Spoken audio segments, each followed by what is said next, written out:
Picture a small workshop. 2 products. A few machines, a fixed number of labor hours, and a profit you would very much like to be as large as it can possibly be. There are infinitely many ways to split those resources between the 2 products. Infinitely many. And yet you can find the very best one by checking about 5 points. 5 points, one of which is the answer. That is what the picture buys you. Let's learn to draw it, read it, and trust it. 2 decision variables give you a flat map. Across, how much of the first product you make. Up, how much of the second. Any production plan you can imagine is one single point on this map. Now add a limit. Machine time, say. 3 hours go into each unit of the first product, 2 into each unit of the second, and the shop has 18 hours. That is one inequality. Swap the inequality sign for an equals sign, and you get a line, the plans that use every last minute. Plot it from its 2 intercepts, 6 on one axis, 9 on the other. The line splits the plane in 2. Which half survives? Test the one point you already know, the origin. Making nothing uses no hours at all, and 0 is comfortably under 18. So the origin's side is the side you keep. That is the whole trick, and every constraint does exactly the same thing. It slices the plane, and it keeps a half. Here is the problem we will solve completely. Profit of 3 per unit on the first product, 5 on the second. 3 separate limits, and of course you cannot make a negative amount of anything. Tidy the middle one first. Twice the second variable is at most 12, so the second variable is at most 6. Always simplify before you plot. The non-negativity conditions come first, and they are the quietest of the 4. They confine you to the top right quadrant.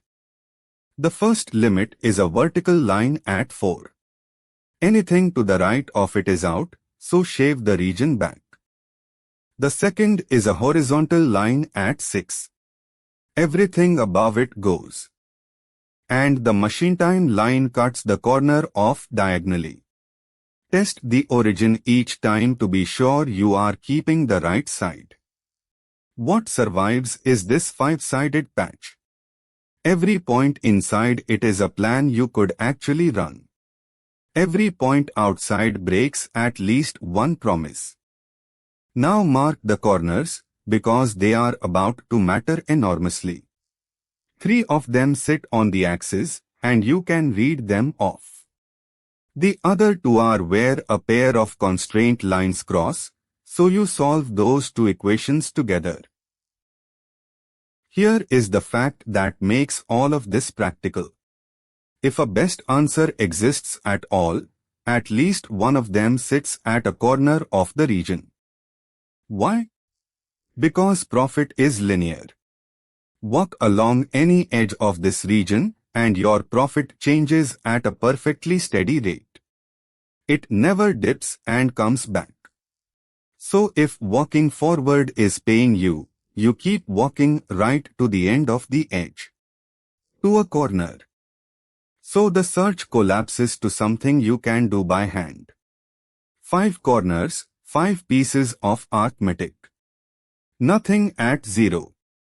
12. 27. 36. And 30. 36 wins, add 2 units of the first product and 6 of the second. And notice what you have actually proved. Not that this is the best corner, that this is the best plan, full stop. A finite list of corners was the entire search. There is a second way to reach that same corner, and it explains the answer instead of just finding it.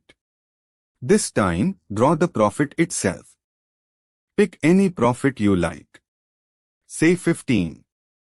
The plans that earn exactly 15 form a straight line, and every single point on it is worth the same to you. Nothing on that line is better than anything else on it. Now raise your ambition. Ask for a bigger profit, and the line moves outward, keeping exactly the same slope. Same tilt, new position. It sweeps across the region like a ruler. Keep pushing until the line is just about to leave the region entirely. The last point it still touches is the best you can do. 2 and 6. Profit 36. Exactly the corner the arithmetic found, and now you can see why it had to be that one. One more thing this method hands you for free. The line stopped at a single point, so the answer is unique. If it had come to rest lying flat along a whole edge, every plan on that edge would be equally good. Hold that thought. Flip the goal. A diet, a fuel blend, a staffing roster, problems where you are not chasing profit but cutting cost, and the constraints say at least, not at most. That one word flips the picture. The origin now fails every requirement, so the region sits away from it and runs off the top of the page. It is unbounded, and that is not a problem here. Because you are pushing cost down, not up, the region only needs a firm floor on the side you are heading towards, and it has one. 3 corners along that lower edge, 15, 11, and 8. Or slide the cost line instead, and this time slide it inward, towards the origin, because cheaper is better. The last point it touches on its way in is the winner. Cost of 8, at 4 and 0.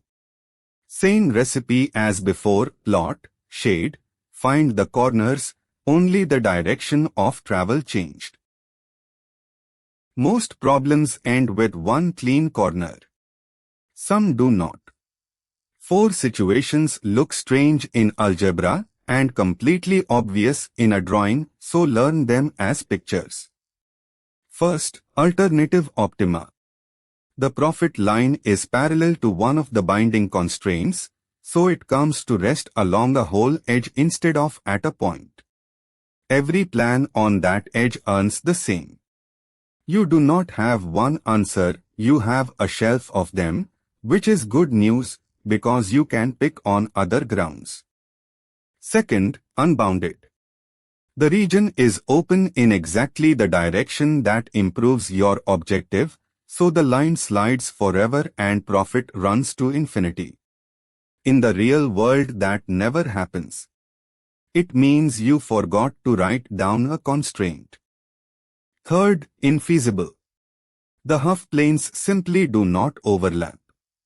Here one rule demands at most 2 and another demands at least 5, and there is nothing in between. No region, no corners, no answer, the model contradicts itself. And fourth, a redundant constraint. This line sits far outside the region and never forms an edge of it. Deleting it changes nothing. But it is worth noticing, because it is telling you that resource will never be your bottleneck. Edge contact, open region, no overlap, a line that never touches. 4 shapes. Once you can see them, you stop hunting for an answer that was never there. You have the answer. The same drawing now tells you something a manager cares about even more, which of your limits were actually holding you back. Put the winning plan back into each constraint. Machine time comes out at exactly 18 of 18.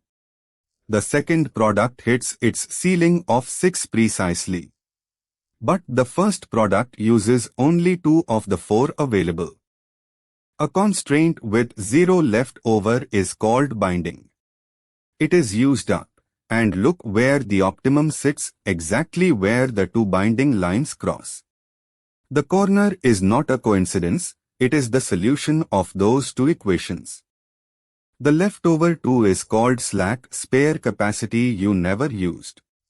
Which means buying more of that resource would buy you nothing at all. Its shadow price is 0. That is real management advice, and it fell straight out of a sketch. So here is the whole method in 4 moves. Draw each constraint as a line.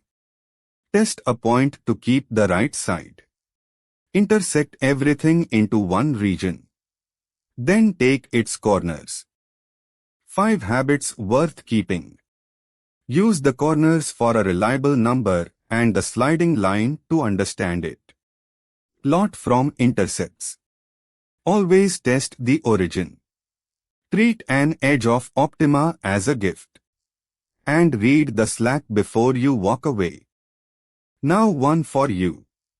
Maximize 4 times the first variable plus 3 times the second under these two limits.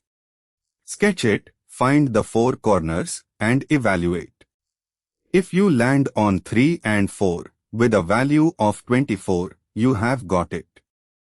Of course, most real problems have far more than 2 variables, and then there is no picture to draw. What replaces it is an algebraic way of walking from corner to corner, the simplex method. But every step of it will have this drawing behind it. See you there.